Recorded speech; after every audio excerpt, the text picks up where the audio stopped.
जीतना है तो खेलो प्ले स्पॉट पर, बनो खेल का नया बादशाह। नमस्कार, गुड इवनिंग। मैं हूं विक्रांत गुप्ता। कहा हमने सोचा था 24 घंटे पहले कि इस वक्त हम आएंगे, इस वक्त बात कर रहे होंगे कि भारत बस जीत की दहलीज पर खड़ा है, क्योंकि कल भी बात हो रही थी कि भारत को इससे सुनहरा मौका नहीं मिलेगा। लेकिन एक बात जरूर कही थी सुनील गावस्कर साहब ने। उन्होंने कहा था बचना किससे है, वही कहानी। नजर हटी, दुर्घटना घटी। आज तो नजर ऐसी हटी और दुर्घटना ऐसी घटी कि भारत 36 रनों पर हार गया है, 36 रनों पर ऑल आउट हो गया है। और यह भारत का जीत से 36 का आंकड़ा ही बन गया। 36 रन 90 मिनट में आपकी टीम ऑल आउट हो गई। यह भारत का टेस्ट इतिहास का सबसे कम स्कोर है। 42 रन बनाए थे 1974 में इंग्लैंड के खिलाफ लॉर्ड्स में। आज 36 रनों पर टीम ऑल आउट हो गई। कोई भी बल्लेबाज दहाई का अंक छू नहीं पाया।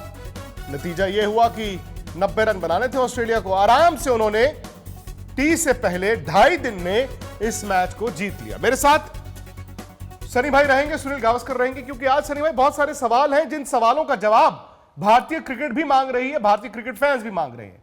क्योंकि बात वही आती है बार बार, ढाक की 3 पात। ऐसा नहीं कि भारत पहली बार विदेश में जाके टेस्ट मैच आ रहा है, ऐसा भी नहीं है कि आखिरी बार है, लेकिन अब 36 ऑल आउट पहली बार है। लेकिन अब सवाल यह है कि क्या हम बेस्ट टीम है? हर बार हमें दौरे से पहले कहा जाता है हम तो हैं।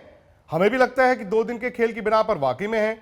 लेकिन बार बार ऐसा क्यों होता है कि विदेश में जाकर आप 2.5 दिन में मैच हार जाते हैं, बावजूद इसके कि भारत के गेंदबाज सामने गेंदबाजी की टक्कर लेते हैं बल्लेबाजी में, लेकिन नहीं हो पाता। सनी भाई है मेरे साथ एडिलेड से। सनी भाई, सॉरी मैंने आपको बहुत देर तक जगा कर रखा, लेकिन शायद वक्त ऐसा है कि देश आपसे सुनना चाहता है।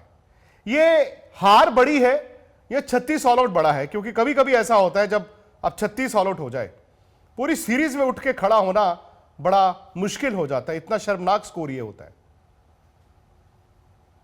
जो मेलबर्न की टेस्ट है 26 दिसंबर को, उसके लिए शुरुआत अच्छी करनी चाहिए। एक पॉजिटिविटी से मैदान में उतरना जरूरी है, और उस पॉजिटिविटी से अगर आप खेलेंगे, जैसे मैंने कहा कि ऑस्ट्रेलिया की बल्लेबाजी भी वो उनकी वीक पॉइंट है। तो जैसा आज ऑस्ट्रेलिया के गेंदबाजों ने भारतीय बल्लेबाजों को 36 रन करके आउट किया, अगर भारत के बल्लेबाजों ने भी ऑस्ट्रेलिया के बल्लेबाजों को जल्दी आउट किया तो फर्क पड़ सकता है। और वैसा हो भी सकता था इस टेस्ट मैच में, अगर हम हमारे कैचेस पकड़ते, अगर हमारी फील्ड प्लेसिंग सही होती तो फिर कोई प्रॉब्लम नहीं होता। लाबुशा ने जल्दी आउट हो जाते, टिम पेन जल्दी आउट हो जाते, और जो 53 रन का लीड था वो शायद 120 रन का लीड भी बन सकता था। कैचेस जो छूटे, उसी की वजह से ऑस्ट्रेलिया थोड़ी सी नजदीक पहुंची 50 रन तक की सिर्फ डिफरेंस थी। तो वो भी एक बात है।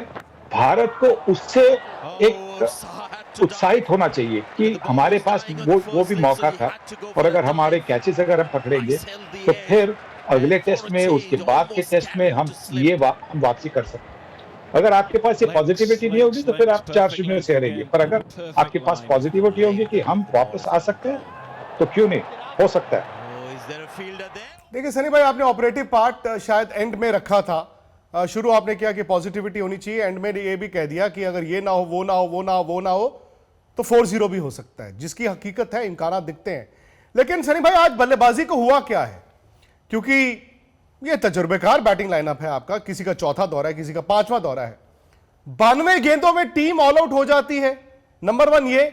नंबर 2, क्या आगे आपको बदलाव दिखते हैं कुछ? देखिए, हाँ, इस ऐसे परफॉर्मेंस के बाद में निराश होना बिल्कुल नेचुरल है, पर देखिए क्रिकेट में कुछ भी हो सकता है। कल कैसी परिस्थिति थी और आज देखिए कैसा हुआ। भारतीय टीम भी उसको पलटा सकती है, भारतीय टीम को भी ये जो हुआ है उसको पलटाकर मैच जीत सकती है, क्योंकि हमने देखा है कि ऑस्ट्रेलियन बल्लेबाजी भी उतनी कॉन्फिडेंट है नहीं।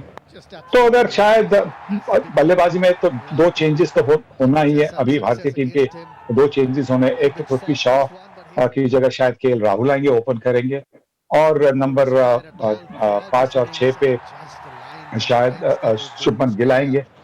तो उनका फॉर्म काफी अच्छा रहा है, और अगर वो आएंगे, अगर वो अच्छी शुरुआत करके दे देंगे तो फिर ये जो चित्र है वो भी अलग हो सकता है, पलट सकता है। ये भी मैं है कि आशावादी आपके हूं। पास, हकीकत ये भी है कि आपके पास जो बैटिंग है उसमें आज वाइस कैप्टन रहाणे जो कि अब कप्तानी करेंगे, लेकिन 2 साल पहले उनको विराट ने ड्रॉप भी किया हुआ टेस्ट मैचों में, तो कॉन्फिडेंस देखिए। चेतेश्वर पुजारा का भी तो कई बार ड्रॉप किया गया है, आप उनका भी कॉन्फिडेंस देखिए। सलामी बल्लेबाजों का पता नहीं, कई सारे सवाल हैं, कई सारे सवाल हैं आज जो एक एक कर हम जानना चाहेंगे कि भाई आखिर ऐसा क्यों होता है। हर टीम आपके खिलाफ उनकी टेल रन बनाती, आपका तो रन नहीं बनते हैं। ऐसा क्यों होता है कि आप एक ही टेस्ट मैच में 5-5 कैच छोड़ते हैं, और जॉन्टी रोड्स जैसा एक फील्डिंग कोच होने के बावजूद आप उनको कहते हैं कि आपको हमारी जरूरत नहीं है। 6 साल में रवि शास्त्री के अंडर भारत ने क्या तरक्की की है कि बार बार आप उनके पास ही जाते हैं। सनी भाई, ये सवाल मेरा आपसे है सीधा सीधा, कोई ना कोई तो जिम्मेदार होगा, किसी ना किसी की जवाबदेही तो होनी चाहिए। हम ये कहते हैं कि ऑस्ट्रेलिया ने अच्छी गेंदबाजी की, भारत ने अच्छी बैटिंग नहीं की, एंड ऑफ द स्टोरी।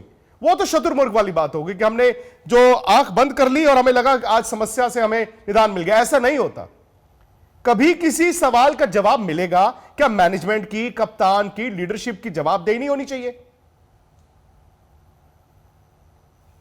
देखिए, मैनेजमेंट को दोषी ठहराना ये गलत बात है, क्योंकि मैनेजमेंट सिर्फ उतना ही कर सकती है, मतलब जो ऑफ द फील्ड बनता है, net practice, catching practice, batting practice, bowling में उनको टिप्पणी दे, थोड़ी सी बोले कि इस तरह से बल्लेबाजी करो, उस तरह से ये करो। आखिरकार बाहर जाकर बल्लेबाजों को या गेंदबाजों को अपना काम करना है, और जब नहीं होता है तो फिर मैं नहीं समझता हूं कि आप सपोर्ट का आपको दोषी ठहरा सकते हैं। हाँ, अगर आपको किसी को स्केपगोट बनाना है, और बिल्कुल वैसा होता है भारतीय क्रिकेट में, बहुत बार स्केपगोट होता है कि जो खिलाड़ियों को आपको बाहर रखना चाहिए वो खिलाड़ी बाहर नहीं होते। आप स्केपगोट, जैसे कि संजय बांगर को स्केपगोट बना दिया, वैसे स्केपगोट तो आप सपोर्ट स्टाफ में देखेंगे। तो जो प्लेयर्स जिन्होंने काम नहीं किया है उनके बारे में सोचना चाहिए, सपोर्ट स्टाफ के बारे में नहीं। ये बात तो सही है। वर्ल्ड कप में जब भारत हारा था सेमीफाइनल में, तो सब कुछ करने के बाद एक संजय बांगर बैटिंग कोच को ही हटाया गया था, ये कहकर कि इन्होंने कहा था कि धोनी को नंबर 7 बैटिंग कराएं। सारी हार का जो ठीक रहा था उनके सर पर, बाकी सब कुछ ठीक ठाक रहा। विराट भी कहते हैं कि हाँ, हार हुई है लेकिन घबराने की कोई बात नहीं। विराट कह रहे हैं घबराने की कोई जरूरत नहीं है, लेकिन घबराने की जरूरत है। वो इसलिए क्योंकि विराट खुद वापस आ रहे हैं। मोहम्मद शमी के हाथ पर गेंद लगा है, लगता है कि उनका हाथ जो है वो फ्रैक्चर भी हो सकता है। कि सनी भाई वो स्कैन्स हो रहे हैं, एक्सरे हो रहा है, रिपोर्ट कल मिलेगी, लेकिन जिस तरह गेंद लगी हो सकता है शमी ना हो। विराट है नहीं, सलामी बल्लेबाजों का पता नहीं। मोहम्मद शमी का ना होना भारत के कितना बड़ा झटका है अगले मैचों में। बहुत बहुत बड़ा झटका, क्योंकि शमी के पास जो काबिलियत थी विकेट लेने की, जिस तरह के वो शॉक करते थे अपनी बाउंसर से, अपने यॉर्कर से, अगर वो नहीं खेलेंगे तो फिर बड़ी दिक्कत होगी, क्योंकि ईशांत शर्मा वैसे है नहीं। अगर ईशांत शर्मा फिट है तो भाई मैं कह रहा हूं अभी उनको भेज दे। ये मत सोचिए कि अगर वो 20 ओवर डालने के भी काबिल है, दिन में 20 ओवर डालने के काबिल है, तो आप उनको कल के फ्लाइट में भेज दीजिएगा, जिससे वो सिडनी के टेस्ट खेलने के लिए तैयार होंगे। क्योंकि ये कभी-कभी ये हमने देखा है कि कभी-कभी ये जो फिजिकल फिटनेस की बात होती है ना, तो जिसे कहते हैं ना अंग्रेजी में erring on the side of caution, मतलब आप ये सोच रहे कि अगर भेज देंगे, अगर अनफिट होगा तो ये, मैं तो कहता हूं एक चांस ले लीजिएगा। और क्योंकि और तो कोई है नहीं, नवदीप सैनी है। नवदीप सैनी ने उनके पास बड़ा अच्छा पोटेंशियल है, पर जिस तरह से उन्होंने जो 2 वार्म अप मैचेस में गेंदबाजी की, उसे उतनी तो ऐसा नहीं लग रहा कि शायद यहाँ पे विकेट ले लेंगे। पर अगर मोहम्मद शमी नहीं होंगे तो फिर और भी बहुत मुश्किल हो जाएगा। मोहम्मद शमी का ना होना और भी बड़ा झटका होगा। लेकिन सनी भाई वही बात है ना, उनके तो प्रेस रिलीज में लिखा गया था कि Ishant Sharma is fit but we are working on his workload management. ये वर्कलोड मैनेजमेंट भी एक नई चीज है, नई चिड़िया का नाम है। इसी की बिना पर आप प्रैक्टिस मैचेस भी डिसाइड करते हैं छोड़ो क्या खेलना है, और नतीजा यह है कि 36 ऑल आउट हो गया आज भारत, 1-0 से पीछे भी हो गया। बहुत बहुत शुक्रिया सनी भाई आपका। हम रात 8 बजे हमारे यूट्यूब चैनल स्पोर्ट्स तक पर जुड़ेंगे, आप भी जुड़िए। आई एम श्योर हार से आप को भी दुख होगा, और जो आपकी राय है आप हमारे यूट्यूब चैनल स्पोर्ट्स तक पर रात 8 बजे रख सकते हैं।